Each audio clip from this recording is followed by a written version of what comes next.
Arc-en-ciel.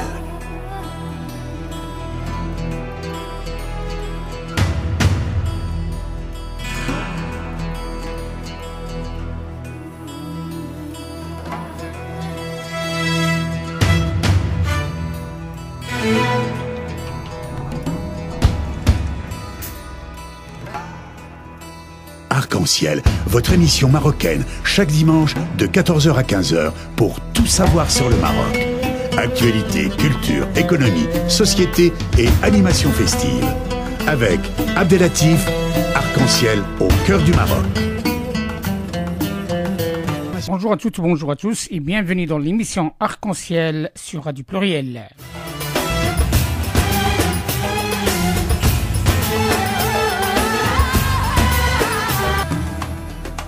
Une émission dédiée à la promotion de la relation France-Maroc et la promotion des compétences franco-marocaines et aux maghrébines, bien entendu, et leurs relations aussi avec leur pays d'origine et surtout la coopération sud-sud.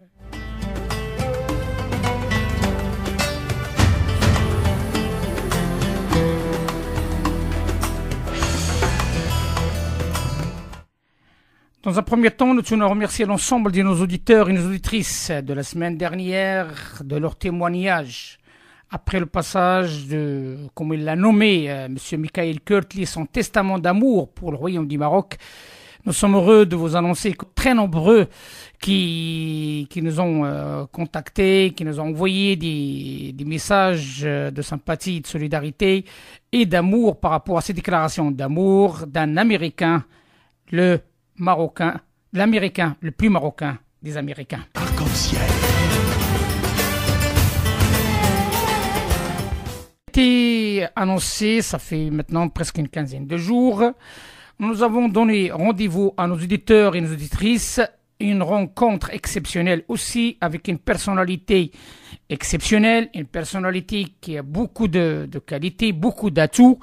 Avant de rentrer en contact avec cette personne, on vous laisse avec cette pause musicale qui est toute un symbole.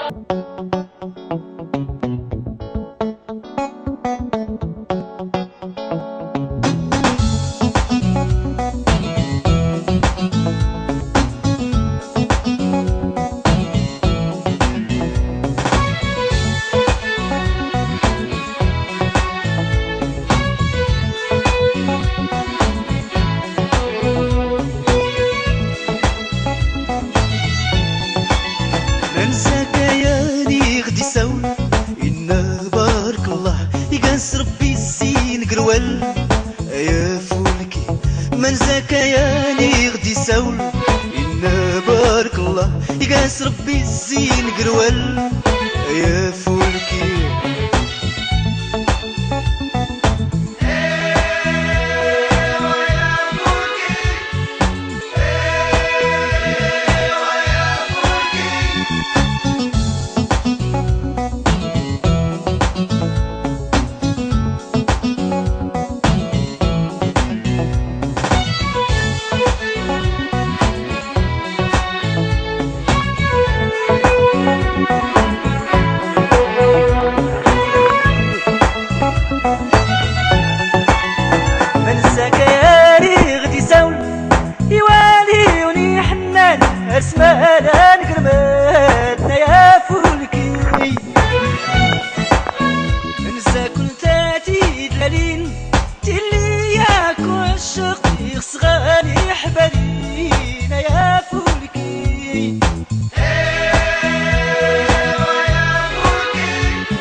Sur ces bonnes paroles, nous sommes en direct avec un enfant de Agadir, un enfant et fier de l'être, d'origine amazigh. Nous sommes en direct avec Senordine Bouchkouch. Bonjour Senordine.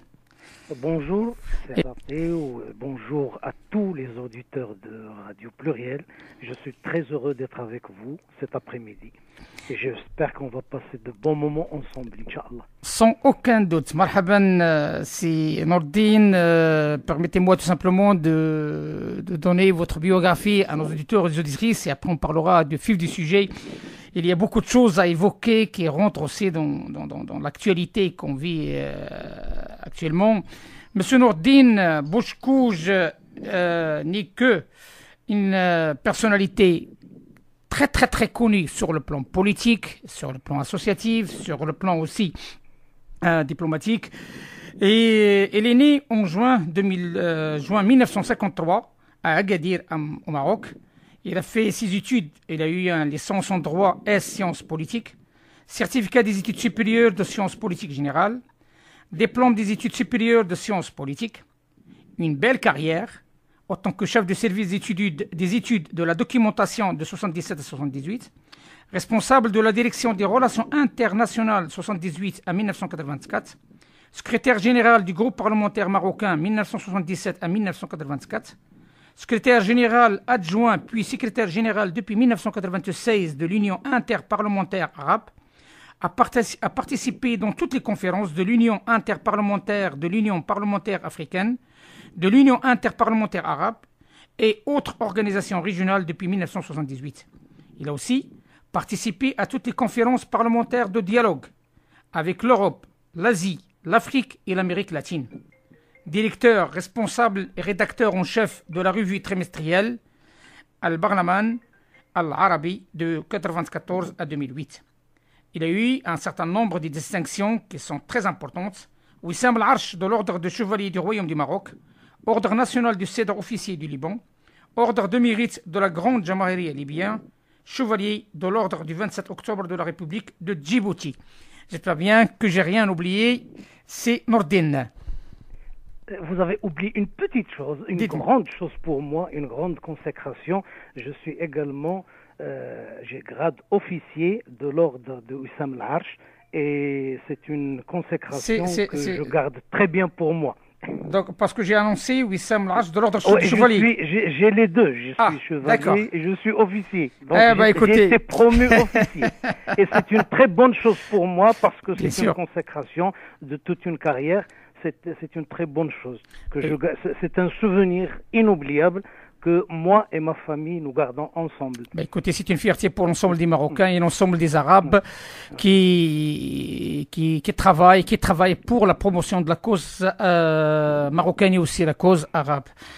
Nordine Bouchkouj, vous savez un petit peu le principe de l'émission. On va essayer de vous présenter à nos auditeurs et nos auditrices dans un premier temps et après on évoquera au fur et à mesure de notre entretien les sujets qui méritent réflexion et avis et aussi permettra de décrocher quelques pistes de réflexion par rapport à nos auditeurs qui sont assez nombreux et qui nous remercient par rapport à cette banque de données autant que pistes de réflexion qui permettra aussi d'avancer et de faire avancer les choses. Une question tout court, vous êtes de naissance de Agadir. Oui. Pourriez-vous me parler un petit peu de votre milieu de naissance familial et aussi votre premier environnement qui a permis la naissance de cette grande personnalité qui est très influente dans le monde arabe? Premièrement, je suis né le 12 juin 1953 à Agadir et comme tous les jeunes qui sont nés dans cette année-là et l'année d'après, nous avons été marqués essentiellement par le tremblement de terre qui a secoué Agadir le 29 février 1960. Donc c'est une année très importante. D'ailleurs, quand on parle entre nous, on parle de avant le séisme et après le séisme. Donc on a eu une ville qui a été complètement détruite et heureusement, Feu Sa Majesté, le roi Mohammed V, était venu le lendemain pour s'enquérir de la situation et il a promis à tout le monde que cette ville sera reconstruite.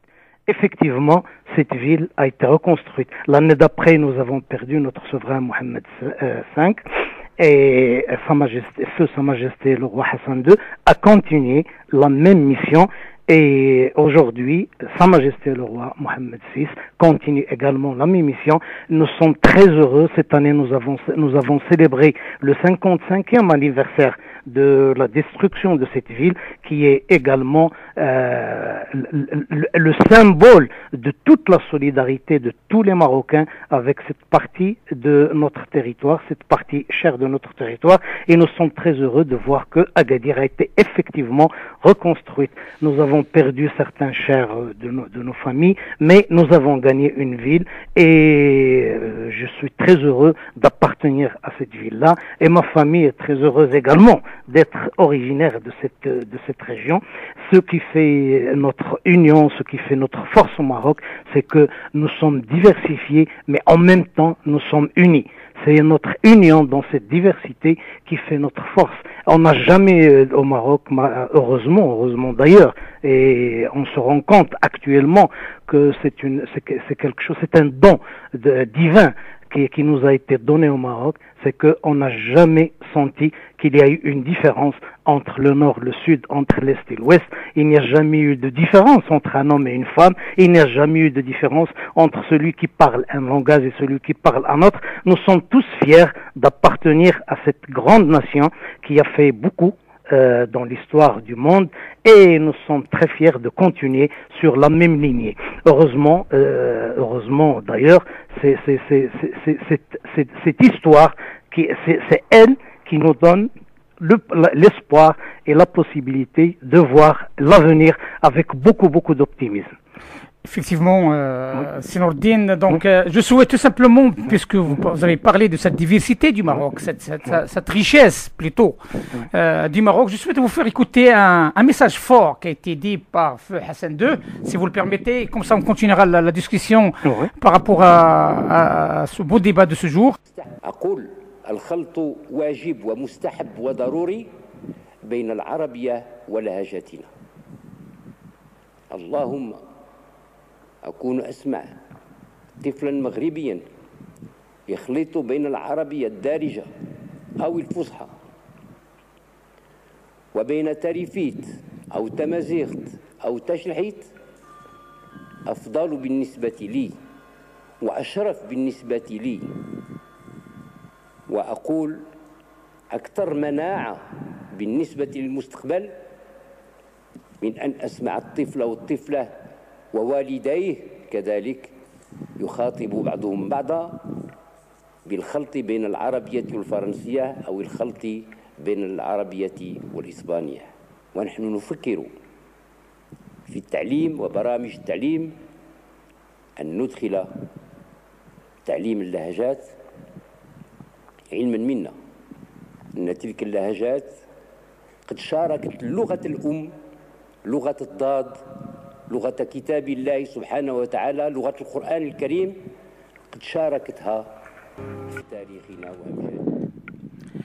Oui, Sinourdine, je crois que tout ce que vous venez de le citer, ça a été annoncé depuis plusieurs années donc par Feu Hassan II, et qui est concrétisé actuellement aussi avec le travail de Sa Majesté Mohammed VI par rapport à l'importance de la langue amazigh et la reconnaissance autant que langue principale dans la constitution marocaine. Oui, effectivement, Sa Majesté le roi Mohammed VI a donné ses instructions à ce que la langue amazigh soit reconnue officiellement, et ça fait partie exactement des dispositions de la nouvelle constitution du Royaume du Maroc, et je suis très fier d'appartenir à la région sur laquelle on a parlé, la région d'Agadir, la région d'Issous, et je suis très heureux aussi de dire que c'est en grande partie grâce aux écoles coraniques que nous avons dans toute la région du Souss que le Coran a été sauvegardé, et la plupart de ceux qui récitent actuellement et qui connaissent le Coran par cœur, la plupart sont originaires de cette région-là, et les meilleurs spécialistes de la langue arabe sont originaires de cette région-là, et c'est ce qui fait notre force d'ailleurs. C'est pour ça que j'ai dit, lorsque nous avons vécu notre jeunesse, notre enfance, lorsque nous étions dans l'école primaire, au secondaire, lorsque nous avons été également dans le supérieur à la capitale arabe, on n'a jamais senti qu'il y a eu une différence entre celui qui vient de cette région ou celui qui vient de l'autre région. L'essentiel pour nous, c'est notre marocanité, notre appartenance à cette grande nation qui est le Maroc, et ça fait un honneur pour nous d'avoir des origines quelquefois différentes, des appartenances quelquefois différentes, des dialectes ou bien des langues qui se différencient l'une de l'autre, mais l'essentiel pour nous, c'est l'appartenance à cette grande nation. C'est l'unité nationale, exactement. C'est l'unité nationale, et c'est d'ailleurs pour ça que tout le monde travaille. D'ailleurs, quand un Marocain est à l'étranger, c'est un Marocain, il n'appartient ni à un parti politique, ni à une région bien déterminée. Pour lui, ce sont les 720 000 km² qui constituent le territoire national du Maroc, de Tanger jusqu'à Gouira et de Casablanca à Rabat jusqu'à Oujda. L'essentiel, c'est de défendre cette terre, défendre ses intérêts et être un soldat en faveur de tout ce qui est de nature à faire progresser et à faire avancer. Il y a une chose, j'aimerais bien que vous me parliez un petit peu par rapport à votre institution en tant que telle à qui vous faites partie. Parce que les gens ils entendent parler de cette union des interparlementaires arabes. De quoi il s'agit, de quoi il est constitué, c'est quoi ses objectifs et c'est quoi ses prérogatives? Oui, effectivement, nous avons l'Union interparlementaire arabe. C'est une union qui regroupe les parlements des 22 pays membres de la Ligue arabe. Elle a été constituée en 1974 et ça fait maintenant depuis 1974 qu'il existe. Il regroupe tous les parlements arabes. Avant, il n'était que 7 ou 8 malheureusement. Maintenant, ils sont 22, donc tous les pays arabes ont des parlements. Bien sûr, je ne peux pas vous dire que tous les parlements se ressemblent.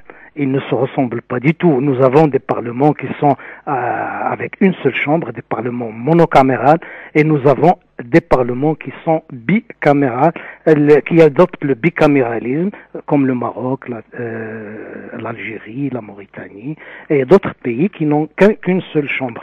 Bien sûr, les objectifs de cette union est de réunir l'ensemble des parlements arabes dans une union et d'essayer de créer un lien entre ces différents parlements pour éventuellement unifier les positions sur le plan international et essayer de s'interchanger et les expériences parlementaires. Chacun des pays a son expérience parlementaire.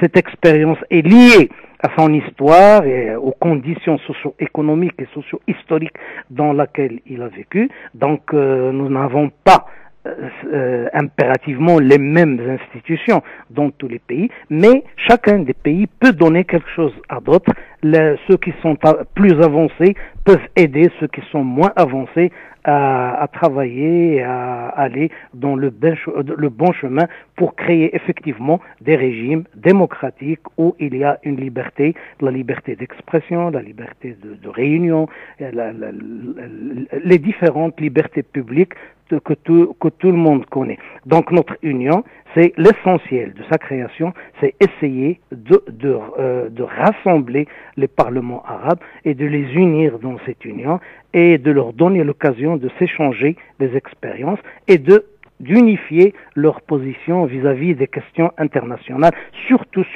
vis-à-vis de la question de la Palestine. D'accord. Donc, et l'avis de ce conseil, donc c'est un avis consultatif. D'accord. Ce sont des avis consultatifs. Bien sûr, nous avons dans notre union, nous avons participé avec la Ligue arabe à la création d'un parlement arabe qui siège avec la Ligue arabe et qui est constitué de 4 membres par pays, donc 88 parlementaires qui normalement devraient se charger, ce Parlement devrait se charger de toutes les questions liées à l'intégration de la communauté arabe, donc les 22 pays de la Ligue arabe. Mais la plupart des décisions que nous prenons, ce sont des décisions qui ne sont pas obligatoirement à appliquer, mais il y a une obligation morale pour les appliquer. C'est pour cela que nous avons beaucoup de discussions. Quelquefois, on met beaucoup de temps pour prendre une décision et on essaye de l'appliquer par les moyens possibles. Mais il n'y a pas d'obligation. Donc, c'est une organisation consultative et beaucoup plus qu'une organisation qui décide. Pays. Justement, vous occupez actuellement, c'est Nourdine Bouchkouch, vous occupez un poste très important et qui sincèrement, je vous cache pas la bêtise, c'est une fierté pour moi en tant que Marocain, en tant que front marocain, d'avoir aussi un Marocain qui occupe un poste pareil. Vous êtes en contact avec l'ensemble des parlementaires arabes. Selon vous, en toute sincérité, quelle image que le Maroc à l'intérieur de ce monde parlementaire, comment vous le voyez, comment vous le ressentez plutôt? Je peux vous dire sincèrement que depuis quelques années, la plupart des gens avec lesquels je suis en contact, la plupart des parlementaires arabes, la plupart des hommes politiques arabes avec lesquels je discute, ils sont unanimes à dire que le Maroc est en train de donner un exemple à toute la nation arabe. Pour la simple raison que la plupart des pays arabes ont vécu certains problèmes, surtout au cours des dernières années.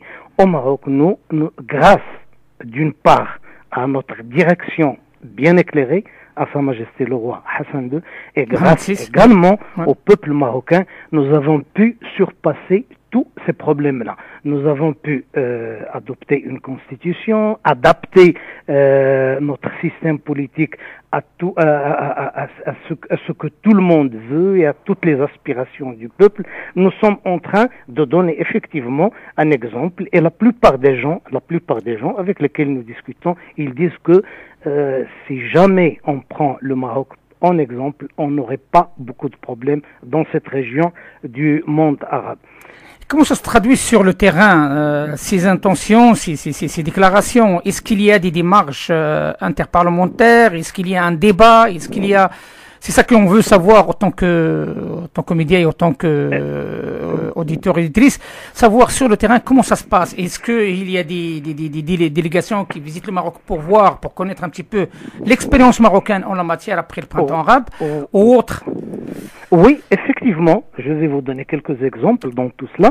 D'abord, le Parlement marocain, la Chambre des représentants et la Chambre des conseillers reçoivent régulièrement et presque chaque mois des délégations de l'ensemble, non seulement des pays arabes, mais aussi des pays africains qui veulent voir comment le Parlement marocain fonctionne, comment la constitution marocaine est mise en œuvre, comment le règlement intérieur du Parlement marocain fonctionne, et ils reçoivent des délégations de fonctionnaires et de parlementaires de façon presque régulière. Il y a d'autres, il y a le ministère de la Justice qui reçoit également un certain nombre de délégations qui veulent voir comment la justice marocaine a fonctionné, et surtout comment le principe de l'adala al-intiqaliya ou la justice transitoire. Exactement, la façon avec laquelle nous avons éliminé toutes les conséquences néfastes d'une certaine période que nous avons vécue, la façon avec laquelle nous avons réglé ces problèmes-là, et la façon avec laquelle il y a eu une réconciliation nationale entre toutes les composantes de la société. La plupart des gens en Tunisie, en Égypte et dans le Moyen-Orient donnent pour exemple cette justice-là, comment ça s'est fait au Maroc et comment le Maroc a pu régler tous les problèmes de cette période-là. Nous avons également un certain nombre de délégations qui viennent et qui veulent s'enquérir de la constitution marocaine, comment elle a été adoptée, quels sont les principes contenus dans cette constitution, et actuellement, la plupart des organisations internationales avec lesquelles nous travaillons, quand nous voulons organiser un chantier, organiser un séminaire ou une conférence sur un problème donné, on donne tout le temps le Maroc comme exemple, et la plupart des organisations parlementaires et des organisations également non parlementaires qui s'intéressent au domaine politique donnent comme exemple le Maroc pour plusieurs raisons, ce qui a été réalisé actuellement et le climat général dans lequel on peut travailler au Maroc. Le Maroc étant un des pays où il est libre de travailler, on peut discuter de tous les problèmes sans aucune restriction, et alhamdoulilah, je crois que c'est quelque chose de très très bien qui nous met sur le bon chemin. Je ne dis pas que nous sommes arrivés à 100% à ce que nous espérons, mais nous nous rapprochons de cela et tout le monde a beaucoup d'espoir de voir l'avenir beaucoup mieux que ce que sont d'autres pays, et on fait allusion à beaucoup de pays que vous connaissez très bien, qui sont en train malheureusement de traverser de très très mauvaises c'est Bouchkou, sachez-le qu'il y a nulle part ailleurs l'idéal. Ça, il faut l'admettre partout au monde, hein, donc ce n'est pas obligatoirement que dans l'Afrique ou dans le monde arabe. Partout il n'y a pas l'idéal, il y a des failles, et c'est ça qui donne aussi l'avantage de travailler et d'avancer dans des recherches pour trouver toujours le meilleur et d'éviter les failles du premier système et ainsi de suite.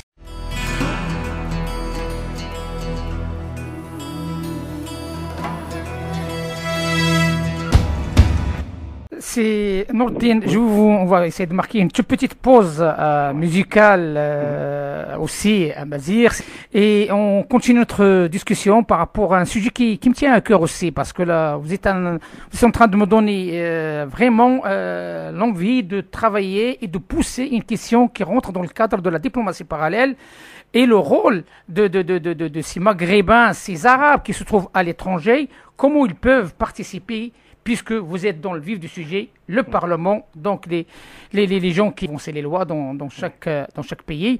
On reste en ligne avec cette petite pause musicale, si vous l'acceptez bien. D'accord.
Oui, M. Nourdine Bouchkouj, de retour dans l'émission Arc-en-Ciel.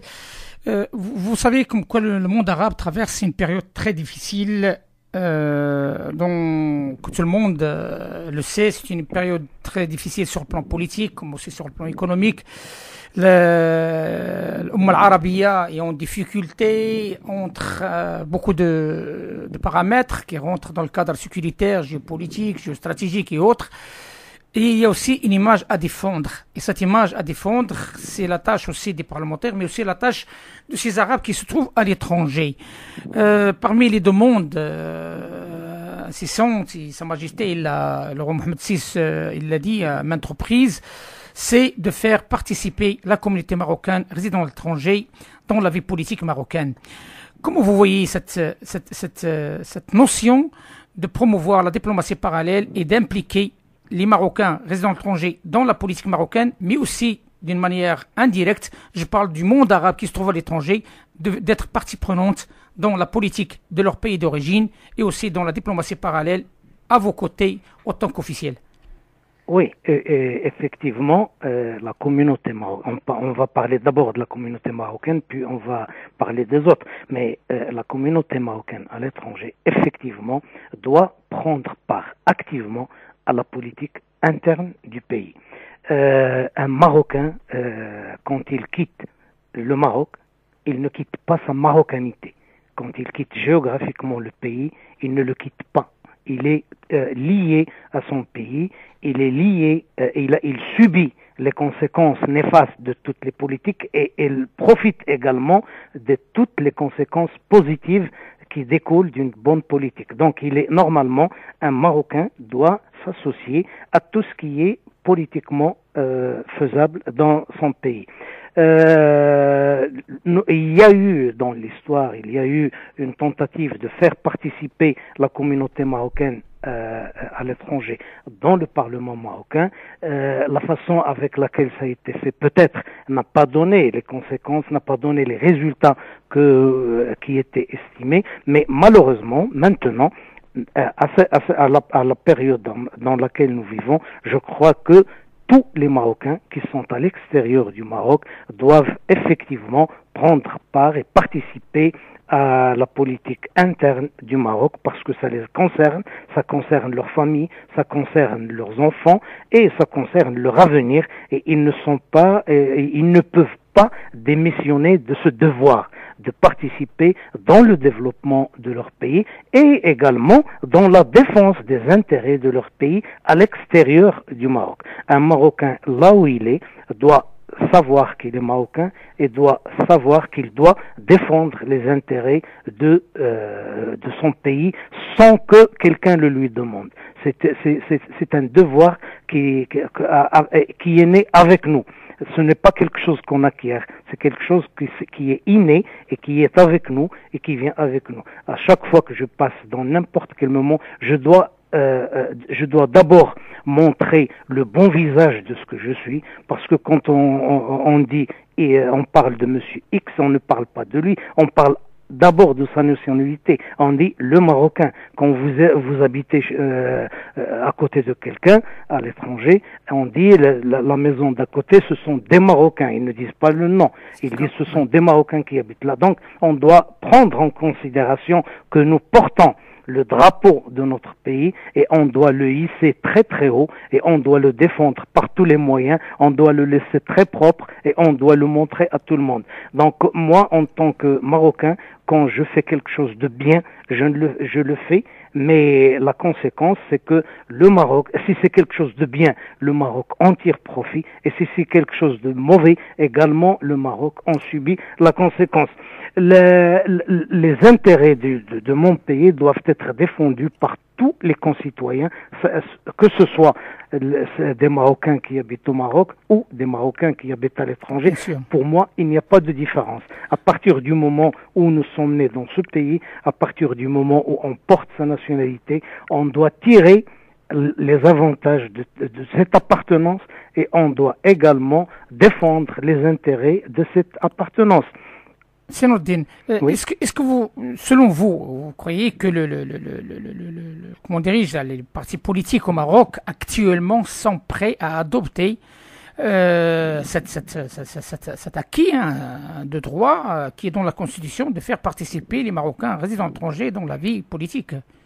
Moi, j'ai discuté avec les dirigeants de tous les partis politiques, que ce soit les partis politiques dans l'opposition ou dans l'actuelle coalition gouvernementale. Tous, et sans exception, sont pour la participation des résidents marocains à l'étranger dans le processus politique et le processus de démocratisation du pays. Tout le monde, sans exception, sont pour. Mais là où il y a peut-être de légères différences, c'est les moyens. Comment on peut faire participer la communauté marocaine à l'étranger dans les intérêts, dans les affaires politiques du pays. Et on n'est pas d'accord, les gens ne sont pas d'accord sur les moyens. Comment on peut arriver à cela? Mais le principe, le but, tout le monde est d'accord et il n'y a aucun qui s'oppose à la participation des Marocains à l'étranger. D'ailleurs, il n'y a aucune raison pour ne pas s'intéresser à cette participation.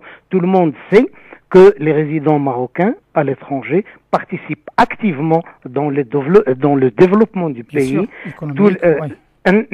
Bien sûr, vous avez tout à fait raison, parce qu'ils sont très actifs sur l'ensemble des autres secteurs, sauf le côté politique, soit économique, soit social, soit intellectuel. Et Sa Majesté, il a parlé du capital immatériel du Maroc. Nous, ici, à travers cette émission, on essaie de vendre et de promouvoir aussi ce capital immatériel des Marocains résidant à l'étranger, comme vous venez de le citer. C'est une image qui est accolée, qui est portée sur notre dos, sur nos actions à l'étranger. Mais le souci qui se pose actuellement, ce blocage qui pose réellement un véritable problème, parce que la communauté marocaine des étrangers ici, c'est leur souci actuel. Hein. Donc je vous cache pas la vérité. Ils disent soit on est marocain à 100%, soit on n'est pas marocain, parce que là il y a un problème. Si on est marocain politiquement, et Sa Majesté après la décision et avec d'un acte constitutionnel, on doit participer dans la vie politique, sachant qu'il y a un pays, puisque vous êtes dans le domaine du monde arabe, il y a un pays qui a bien réussi l'expérience, c'est la Tunisie. C'est la Tunisie. La Tunisie a très bien réussi l'expérience. Moi, je pense que les partis politiques devront se poser des vraies questions pour que cette communauté marocaine à l'étranger, qui est vraiment une force de frappe économique, diplomatique et aussi sociale, qu'il participe et qu'il n'y a pas d'amalgame dans ce sens. Voilà. Moi, je suis sûr que tous les dirigeants politiques, que ce soit les dirigeants des pays, des associations, des syndicats, tout le monde est d'accord pour la participation politique des résidents marocains à l'étranger dans la vie politique du pays. Tout le monde est d'accord sur ça. J'ai dit les moyens, comment les faire participer, est-ce qu'ils doivent être élus dans la première chambre ou dans la deuxième chambre ou dans les deux chambres du Parlement marocain, est-ce qu'on doit élire un conseil représentatif des Marocains, des résidents marocains à l'étranger, comment arriver à créer une institution qui le représentera. Beaucoup de solutions, beaucoup de solutions sont actuellement à l'étude à Rabat, et je crois que dans les prochains mois, peut-être, on verra une formule qui pourra laisser les résidents marocains à l'étranger participer activement dans la vie politique du pays, dans la mesure où ils participent activement dans la vie sociale, dans la vie économique du pays. Nous n'oublions pas que les résidents marocains sont une source très très importante de financement au Maroc. La plupart des résidents marocains à l'étranger envoient leurs économies vers leur pays d'origine, et c'est une très bonne chose. Ça, tout le monde le salue, et je crois que effectivement, comme vous l'avez dit, c'est un droit de tous les résidents marocains à l'étranger de participer activement dans la construction et dans la confection de la politique de leur pays. C'est un droit, ce n'est pas une faveur que quelqu'un pourrait leur donner. Bouchko, je sais que vous êtes un ardeur défenseur de la coopération sud-sud. Vous êtes quelqu'un qui défend aussi, puisque vous participez aussi dans le débat interparlementaire africain. Donc, c'est important. Le Maroc a fait ce choix. Il a fait un choix de coopération sud-sud avec la visite de Sa Majesté plusieurs fois dans les pays africains, et aussi l'implication d'un grand nombre de sociétés marocaines dans le développement d'un certain nombre de pays. Cette notion de coopération sud-sud, est-ce que les parlementaires arabes ont bien compris l'enjeu économique et d'indépendance, et surtout indépendance économique qui dit aussi politique? Oui, effectivement, depuis déjà plusieurs années, le Parlement marocain a été à l'avant-garde des parlements africains et des parlements arabes à œuvrer pour créer un cadre dans lequel on peut avoir un dialogue parlementaire arabo-africain. Et nous avons créé un processus de consultation entre les parlementaires arabes et africains. Au début, c'était une réunion de dialogue, et ce n'était que des dialogues. Les parlementaires africains et arabes se réunissaient pour discuter de certains problèmes. Et après, nous avons vu que la situation était tellement importante, nous avons créé une conférence parlementaire afro-arabe. Et cette conférence s'est réunie 2 fois au Maroc, il s'est réuni une fois en Tunisie. Nous nous sommes réunis également à Abuja, au Nigeria, dans d'autres capitales africaines, et nous sommes actuellement en train de travailler sur la prochaine conférence qui aura lieu certainement au mois de juin à Abidjan. Pour le Maroc, c'est un choix historique. Le Maroc a toujours été ouvert, c'est un pays ouvert qui a toujours été ouvert vers l'Afrique, et d'ailleurs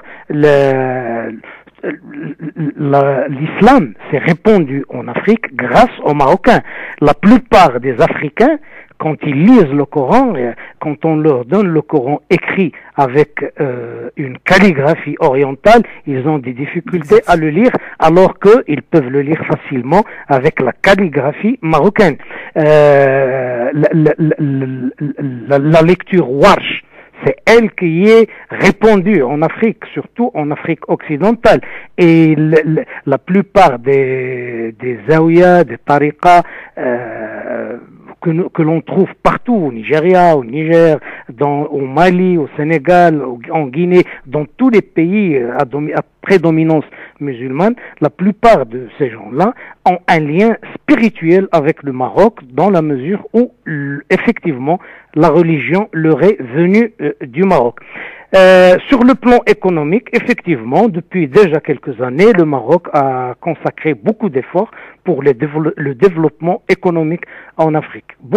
Plusieurs sociétés marocaines et beaucoup de personnalités marocaines investissent en Afrique et essayent par ce moyen-là de tisser des liens très important avec l'Afrique. C'est d'ailleurs ce qui fait la force du Maroc, bien qu'il y a eu plusieurs tentatives que vous connaissez très très bien. Malheureusement, ces tentatives n'ont pas réussi. Le Maroc est resté effectivement ancré dans le cœur des Africains, et le Maroc est fier d'être le premier pays qui donne le plus grand nombre de bourses aux étudiants africains et le plus grand nombre de bourses à tous ceux qui veulent avoir une expérience dans leur vie active. La plupart, il n'y a pas un seul pays africain que vous pouvez visiter actuellement où vous ne pouvez pas voir des dirigeants de sociétés, des dirigeants gouvernementaux même, ayant eu leur formation universitaire au Maroc, et tout le monde met ça en vue. Il y a encore quelque chose de plus qui est de taille aussi, il ne faut pas l'oublier. Donc vous l'avez bien fait de l'évoquer, cet aspect solidaire du Maroc avec les pays africains. Donc le Maroc a transformé le ministère chargé de la communauté marocaine résidant à l'étranger aussi au ministère de l'immigration, de l'immigration aussi. Donc il y a un grand nombre d'immigrés subsahariens qui sont maintenant régularisés, qui travaillent, qui sont bien cadrés. Ça montre comme quoi simplement le Maroc aussi tend de la main sur le plan social, et ça c'est une bonne chose pour l'image du Maroc dans un moment où les ennemis de notre pays ne cessent pas d'essayer de salir, parce que essayer et salir, il y a un décalage assez important, d'essayer de salir. Sachez-le que simplement cette image est après de l'ampleur, surtout ici en Europe, et c'est l'objet aussi de ma question, si vous le permettez. Vous êtes un francophone reconnu aussi, donc vous êtes quelqu'un qui maîtrise bien la langue française et qui vous connaissez évidemment, bien évidemment les pays européens et notamment la France. Comment vous voyez cette relation France-Maroc qui s'est développée d'une manière assez importante et qui a résisté aussi contre les vents et les marées qu'ils ont essayé de la bousculer? Entre le Maroc et la France, c'est une histoire. Nous avons eu un passage de l'histoire qui était le protectorat, et l'indépendance du Maroc. Nous l'avons eu, nous avons lutté pour cette indépendance, mais nous avons lutté dans les normes, en respectant les droits. Donc, il n'y a pas eu effectivement il n'y a pas eu quelque chose de fâcheux dans l'histoire entre le Maroc et la France. Et nous avons toujours eu de très très bonnes relations. Nous avons, notre génération, la génération à laquelle j'appartiens, nous avons été éduqués par des professeurs, par des instituteurs d'abord et par des professeurs français. Nous avons toujours eu les meilleures relations avec la France. J'espère que nous allons continuer dans le même sens. Les relations entre le Maroc et la France doivent être les meilleures possibles. Bien sûr, nous, en tant que Marocains, nous sommes fiers de notre appartenance à notre pays, nous sommes fiers de notre appartenance à notre religion, nous sommes fiers de défendre les intérêts de notre pays, mais nous sommes également fiers d'avoir les meilleures relations avec nos amis, et à la tête de nos amis vient effectivement la République française et les Français. Donc moi je suis parmi les gens qui soutiennent avec la plus forte avec le plus fort des sentiments. Je suis parmi ceux qui soutiennent une coopération dans tous les domaines avec la France, parce que nous sommes liés historiquement, nous sommes liés un peu culturellement, et nous voulons que le Maroc et la France soient tout le temps dans le même camp, le camp qui défend la liberté, le camp qui défend les principes nobles. Exactement. Oui. Le vivre ensemble, donc de vivre ensemble, bien sûr, et tout cela dans le respect mutuel. Le Maroc doit respecter la France et ses choix, et la France doit également respecter le Maroc, les choix du Maroc, les choix des Marocains. Dans ce sens, c'est Nordine. La semaine dernière, il y avait un intervenant de taille, de qualité. Donc, vous avez entendu parler de M. Michael Kurtley, qui est un Américain.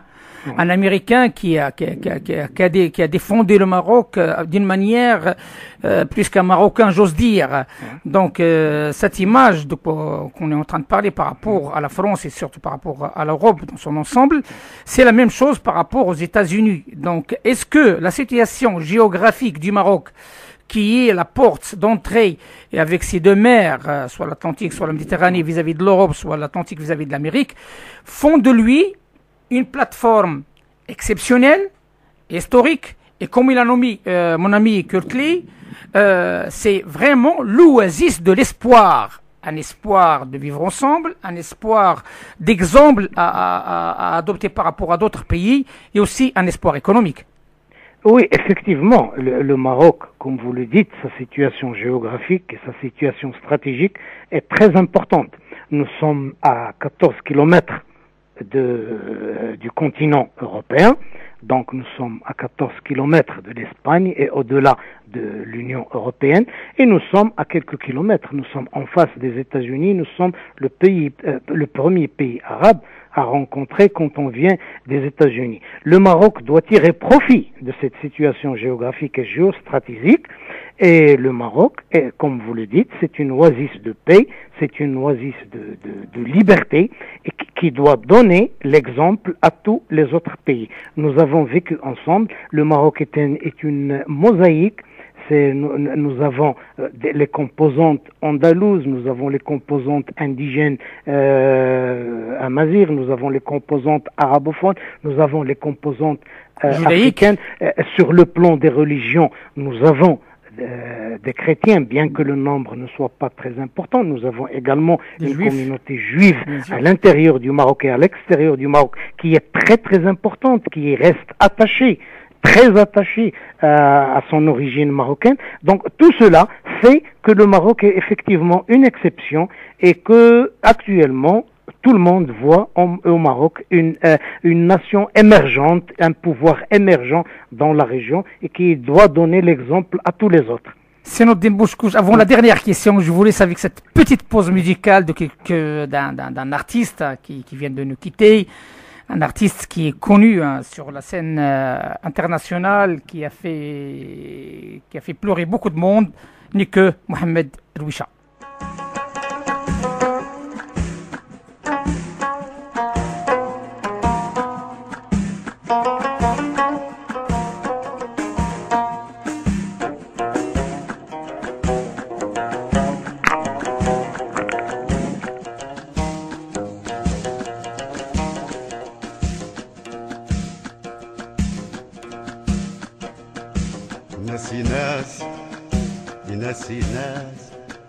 ينسي ناس ما يريخ ما يريخ هذا سيخ الزمن هذا سيخ الزمن والنور فين والنور فين والنور فين النور فين ما غسش والنار تموت ناسي ناس ما يريخ ما يريخ ما يريخ هذا سيخ الزمن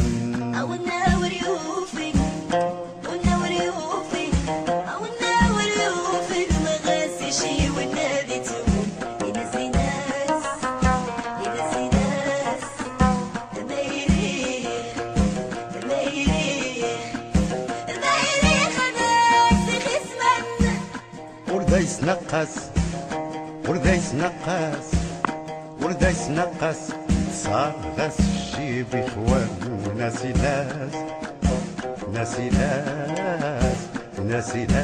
ما يريغ هذا زيغ الزمن.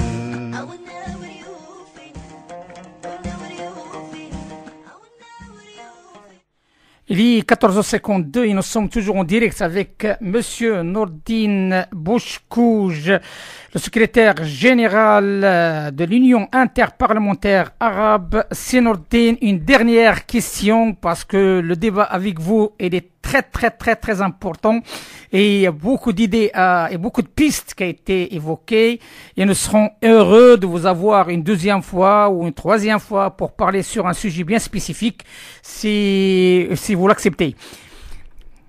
Avec beaucoup de plaisir, je suis toujours disponible, je suis disposé et n'importe quel moment vous pouvez me contacter, je suis à vous et j'espère apporter ma pierre dans cet édifice qui est le dialogue entre tous les Marocains pour tout ce qui est de nature à être bien pour notre pays.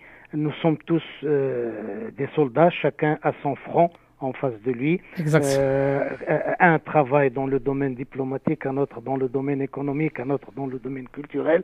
Et je crois que tout le monde a son importance et le Maroc a besoin de tous ses enfants pour se développer et pour prendre la place qu'il mérite sur la scène internationale. Nous avons la chance d'avoir un très beau pays, nous avons la chance d'avoir une très bonne direction et nous avons la chance d'avoir un très beau peuple. Donc, si on mélange les trois ingrédients, je crois que nous aurons un État fort, un État qui se respecte et un État qui est respecté effectivement. Exactement. Ma dernière question, comme ça a été posé à notre ami Michael Kurtli, vous avez entendu parler de cette émission Arc-en-Ciel qui est écoutée avec maintenant actuellement 72 pays selon les statistiques de YouTube. C'est quelque chose de formidable. Que pensez-vous de cette émission, de cette initiative qui rentre aussi dans le cadre du dialogue? Moi, je vous salue de tout mon cœur. Et je salue également vos auditeurs parce que vous êtes deux, vous êtes vous d'un côté et il y a les auditeurs qui vous écoutent régulièrement chaque semaine. Je suis sûr que c'est une très très bonne émission qui ne sera que bénéfique pour l'ensemble des Marocains, de la communauté marocaine à Lyon et dans la région et en France en particulier, et qui sera un lien entre eux et leur pays d'origine, le pays qu'ils aiment, leur pays qui est capable de leur donner un sens à leur vie. Ben écoutez, Nordine, on vous remercie de ce beau témoignage et on vous dit à très bientôt. Et avant de vous quitter, je vais vous laisser avec ce beau sketch à Mazir d'un certain Msih dans la région de Marrakech. Certainement, ça va vous faire un petit peu sourire et on vous donnera rendez-vous très bientôt, Inch'Allah, sur un thème bien spécifique, soit qui concerne le Maroc, soit qui concerne le monde arabe. On était vraiment régalés avec vous durant cette cinquantaine de minutes pour parler un petit peu de M. Bouchkouj, mais aussi parler de la Mazir, aussi parler aussi de l'image du Maroc dans le monde arabe, par rapport aussi à la coopération sud-sud et aussi l'Europe, et politiquement parlant par rapport aux Marocains résidant à l'étranger. On vous dit à très bientôt et sincères salutations. À très bientôt et je vous remercie bien. Barakallahu fik, ma'a salama akhi. Ma'a salama.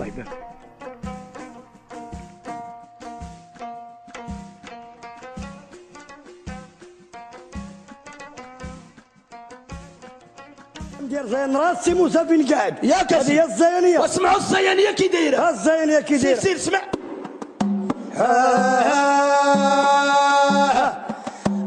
ايوا صبروا ايوا صبرا يا سمونه ايوا صبروا غيدا غادين غيدين دربا غادين باسكو قول فقساد وملكرة قولنا دودو جانا والبرح 9366 واش هذا مولى زيد العود الفقسة مطيشة 120 البصلة 180 الجبانة 660 القزبور اللي رخيص على رخيص. لا حول ولا قوه الا بالله. انت بتخرج عليا انت علاه؟ انا ديال العيون تعرف العيون؟ راه كاين الناس ديال الصحراء هنا ديال الحمراء واد الذهب. الذهب داخله بوجه العيون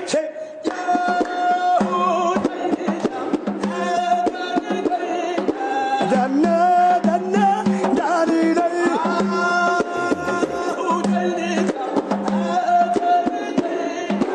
دنا دنا داري لي ولا اله الا الله لا اله الا الله. محمد جا القدس قال لي ساكن ورث والكا وشنب خديجه وفاطمه وشنب ودات من معي شنب الدرجه الصحيح عبد الهون الا تقني القرع السموم تقني لا محال بدي تخدم معايا انت. والله ما تحملنا مدرس معاك. بتخدم معايا؟ نخدم معاك. منين البلاد؟ توريست. توريست؟ ايه جو سوي توريست. شوفوا التوريست كي داير. هنا توريست الجيرنيكي. توريست؟ إيه. من الدار البيضاء. فوت الدار البيضاء. الرباط. فوت الرباط. طنجة. عيب شوي عليك شتي طنجة؟ قطع البحر. انت قاطع البحر. ايه هذا قاطع البحر كي جات؟ شوفوا الماركة اللي قاطع البحر. مال هذا الماركة كي جات؟ هي الصبليون. شتي له طرود ديال الصبليون. سير معاه النيشان ودور على اليسار. على التوروت وحده كاينو. ديك اللي كاينه فيها. لو توروت. طاليان. شتي الطاليان. طاليان. الرومبا. اييه. ستوب الاول. ايوا. مور الساكا. اييه. سير على اليمين. الالمان. شتي الالمان. الالمان. ها انت وصلتي. اييه. هاني نبوك نارا الا قلت. اييه. هاني نبور ديتا انت الا فوفاسي. اييه. بياسي فان هنا دوارنا غزيان. فين اخويا؟ هنا. فين؟ يوريكنا. واش حنا في وريكن هنايا؟ اجي لهاد الجهه. بتخدم معايا؟ نخدم معاك. قاري شويه. قاري الحمد لله القرايه قريت. واني ما تقراش بحالي انا. مالك انت فين واصل كاع انت؟ انا الصالك يا ماني. ورا ما قريتي والو. سير مولاي الله يجيبك على خير. في شحال؟ انا راه تحضيري مامي. ايه تقرا بحال هاد الناس. مال هاد الناس انا قاري. كاين هنا اللي عنده 7 اللغات. وانا مولاي راه تندوي ب10 ديال اللغات. كي دايرين؟ عندي الانجليزيه وعندي لونجلي وعندي سبيك انجليش وعندي انجليش وعندي لونجلي جلي انجليش جيليز اسبانيول امريكان كوريا الجنوبيه والسلحه والعربيه. سيدي راك قاري. الحمد لله. ما عندي ما يتسال. دابا الميريكان. Arc-en-ciel. سيداتي ونساتتي إلى اللقاء الأسبوع المقبل إن شاء الله ومع الجديد ودائما الجديد. Merci à tous et à très bientôt.